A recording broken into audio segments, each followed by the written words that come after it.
பிரியமானவர்களே, உயிர்த்தெழுந்த இயேசுவின் நாமத்தினாலே உங்கள் அனைவருக்கும் அன்பின் வாழ்த்துக்கள்.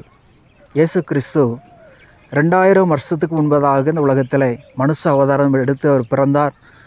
இந்த உலகத்திலே மனிதனைப் போல வாழ்ந்தார். 33 ஆண்டுகள் அவர் இந்த உலகத்திலே வாழ்ந்தார். 3 ஆண்டுகள் ஊழியம் செய்தார். அதில் அநேக அற்புதங்களை செய்தார். மரித்தவர்களை எழுப்பினார். சூம்பின கையுடையவர்களுக்கு விடுதலை கொடுத்தார். புதிய பார்வையை கொடுத்தார். கண் தெரியாதவர்களுக்கு பார்வை கொடுத்தார். நடக்க முடியாத நடக்கச் செய்தார். இன்னும் அநேக அற்புதங்களை செய்தார். பாருங்கள், அதோடு மட்டுமல்ல, அவர் சிலுவையிலே அவர் நமக்காக இந்த உலகத்துக்காக மரித்தார். 3ஆம் நாளிலே உயிரோடு எழுந்தார். இங்கே வேதத்தில் பார்க்கும் பொழுது இயேசு கிறிஸ்து மரித்த உடனே அங்கே அவங்க கூட இருந்த பெண்கள் அநேகர் வந்து கல்லறையிலே போய் பார்ப்பதற்கு வருகிறார்கள்.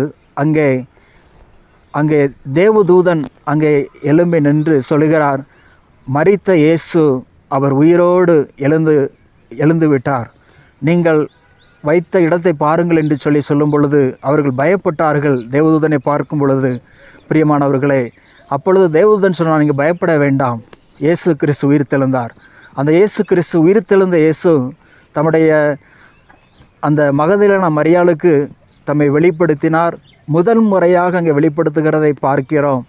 அந்த பெண்ணை குறித்து சொல்லப்பட்டிருக்கிறது, அவளிடத்தில் 7 பிசாசுகளை இயேசு கிறிஸ்து துரத்தினார் என்று சொல்லி பார்க்கிறோம். அதோடு மட்டுமல்ல, பின்பதாக இயேசு கிறிஸ்து தம்முடைய 11 அந்த சீஷர்களுக்கு தம்மை வெளிப்படுத்தினதை பார்க்கிறோம். இன்னும் அநேகருக்கு வெளிப்படுத்தினதை வேதத்திலே நாம் பார்க்கிறோம். அந்த இயேசு கிறிஸ்து இன்றைக்கும் ஜீவிக்கிறார். இன்றைக்கும் அவர் உயிரோடு இருக்கிறார். அவர் பரலோகத்திலே அவர் தேவனுடைய வலது பார்சத்திலே உட்கார்ந்தார் என்று வேதவசனம் சொல்லுகிறது.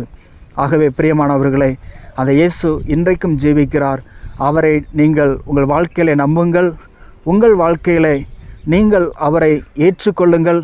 இந்த உலகத்திற்கு அவர் எல்லாருக்கும் அவர் தேவனாக இருக்கிறார். எல்லாருக்கும் அவர் கடவுளாக இருக்கிறார். அவரை ஏற்றுக்கொள்ளுங்கள். கர்த்தர் உங்கள் வாழ்க்கையிலே அற்புதங்களை செய்வாராக. ஆமேன்.